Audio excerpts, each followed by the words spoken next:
هم السماوات السبع والأراضين السبع.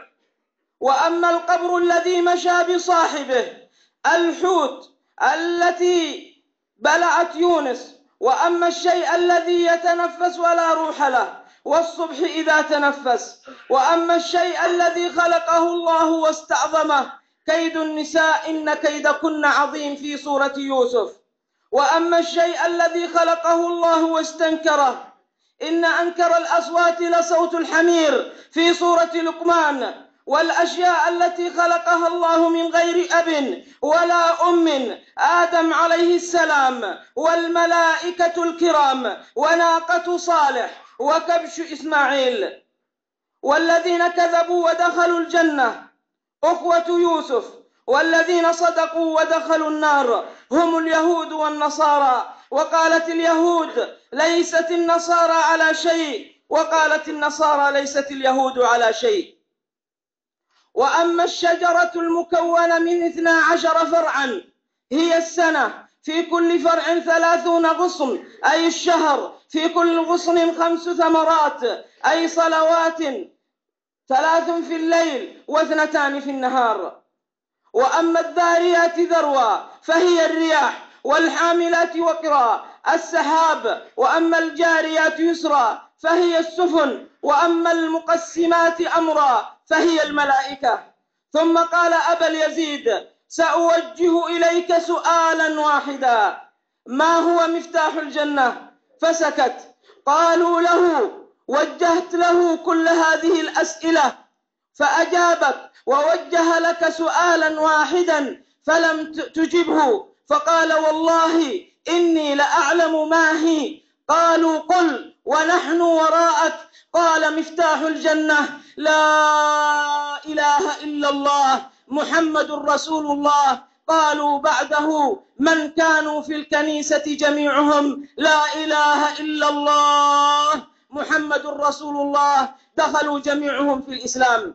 هذا أقول قولي هذا وأستغفر الله لي ولكم ولسائر المسلمين فاستغفروه إنه هو الغفور الرحيم.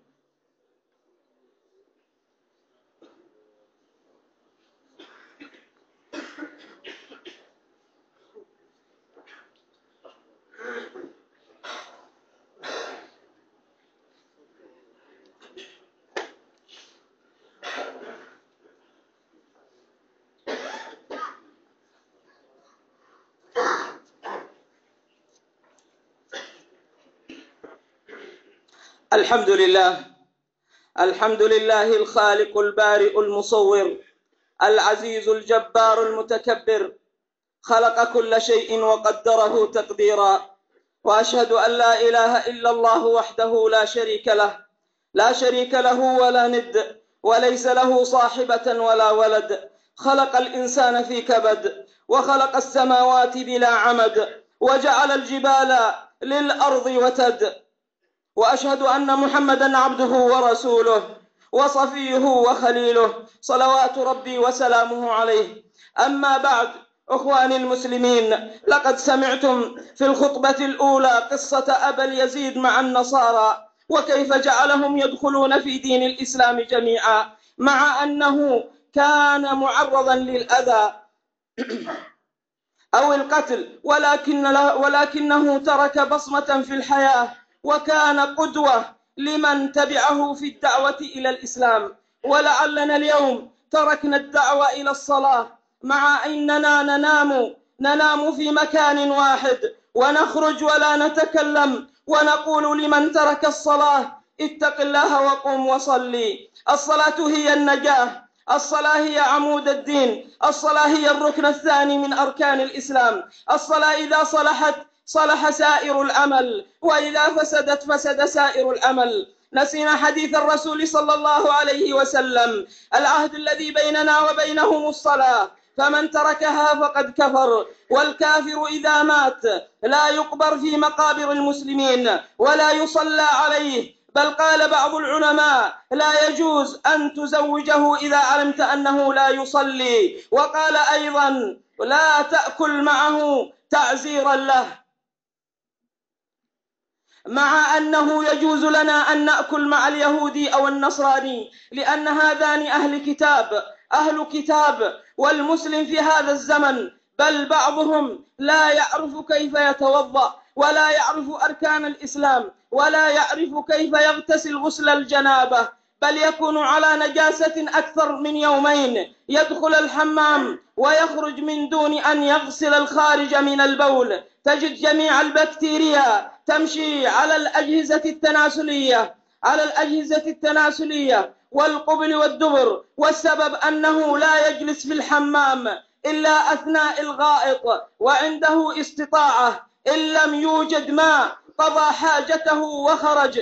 بل أجزم أن قدم المصلي أفضل من وجه الذي لا يصلي، لأن المصلي يتوضأ في اليوم 5 مرات، وأما الذي لا يصلي لا يغسل وجهه إلا بعد النوم إن أمكن. والإحصائية تقول إن الذين مصابين بالاكتئاب والوسواس وضيق الصدر والكسل وكثرة النوم وضيق الصدر وكره كل شيء والمنتحرين والذين يتعاطون المسكرات والمنشطات والمنومات وأصحاب الحظ والنصيب والقمار والذين يعشقون المردان من المخلثين والمتشبهين بالنساء، هم الذين لا يصلون أصلا.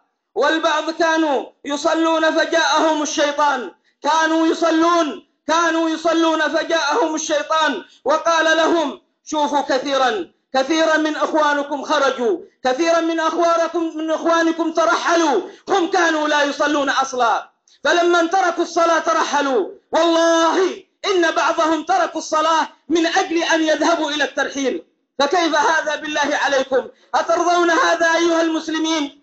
من ينام على السرير لكي يترحل، من ينام على السرير لكي يذهب إلى الإصلاحية لكي يمشي. تركت فرضا من فرائض الله وتريد أن تمشي يا أخي، والله لن تمشي إلا إذا كتب الله لك. أيها الغالي، كيف بك لو نزل بك الموت؟ كيف لو فارقت أهلك وأصحابك؟ كيف لو أنزلوك في قبرك وجاءك الثعبان